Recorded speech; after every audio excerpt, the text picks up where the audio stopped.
And here we have a cacao tree that's kind of doing beautiful here in South Florida. This is Pepe from Pepe's Fruit Trees, and I'm in the backyard kind of looking at the trees. And you know, I'm really fond of these cacao trees. I started these from seeds over 5 years ago, probably 6 years ago, and these began to flower about 3 years after they were planted. And with time, you know, we started getting pods around year number 4, just a few. And now this year, this tree that you're looking at right here, I call it number 2, produced a couple of small pods, and I wasn't happy with the production or with the count of seeds, the overall size of the pods. And it was a kind of a skimpy producer. It didn't produce a lot. So what I decided to do is I grafted number 3, which is the one back there, which produces some nice pods, medium sized to large, and great count of seeds in there. Nice flavor in terms of the fresh fruit inside is very good. You can see it's got lots of flowers. And so what I did is I said, you know what, this number 2 over here, hey, I love you, man, you're putting out flowers and everything, but when it comes to the pods, like I said earlier, you're kind of a wimp. So what I did is I took a scion from number 3 right here. A scion would be a piece of wood that comes from this tree, and then I grafted it onto the tree that's here. This is number 2, and I grafted it onto what I'm going to show you now.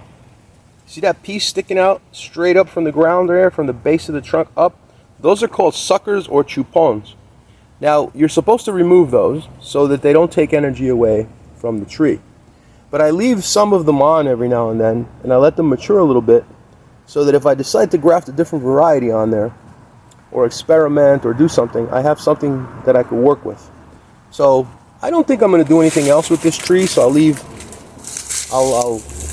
leave them. I'll probably remove them.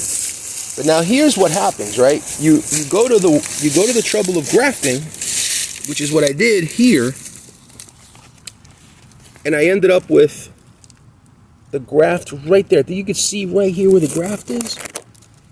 And I actually grafted 2 of them on there, side by side, onto the chupon. And look at the flowers. So this is number 3 moved over to number 2.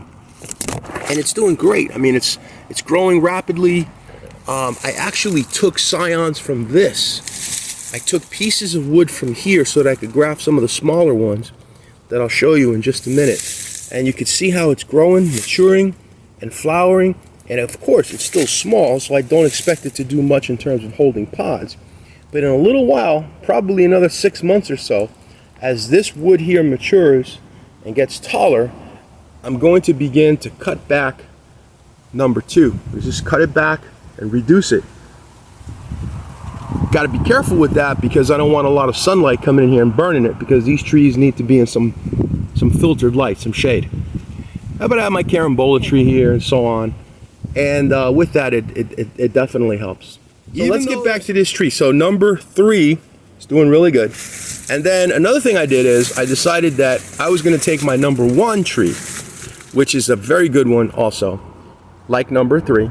Another characteristic is it seems to be self-fertile. It's able to use its own pollen, as opposed to many varieties of cacao that need to have cross-pollination. But this guy, number 1, that's in the container, and I believe number 3 and probably number 2 are also able to do that, because they produce. Now, when it comes to number 2 and number 3, the guys that are next to me here, I can't say that they are, you know, self-fertile, because there's 2 trees here and they could possibly be using each other's pollen. But anyway, what I did is I grafted number 1 onto number 2. So now number 1 essentially created a cocktail tree here with, you know, all kinds of pollen that can cross-pollinate everybody here. So you never know. I may just leave number 2 another season to see what happens, and that way maybe the pods will improve with all this additional pollen that's available. So there's that. And then here I have, these are number 3s. that are now in 3-gallon containers, and these are also grafted. And you can see the type of graft here. This one is called, well, this is kind of a side. This is just a side graft. That's all it is. Some people call it a side veneer. This one here is a simple cleft. You can see the cleft graft right there. So this is just a simple cleft graft. All right, let's take a look now at the cacao that I have over here. That is grafted and is flowering. You can see right there how it's flowering. And this is a cleft graft as well. And I've got 2 other scions on there from another variety that we're experimenting with. We'll see what happens with this variety. And that's about it. That's all I got for you guys. Got plenty of little cacao plants over here. These are all seedlings that will either be available to graft or maybe for sale. I'm not sure yet.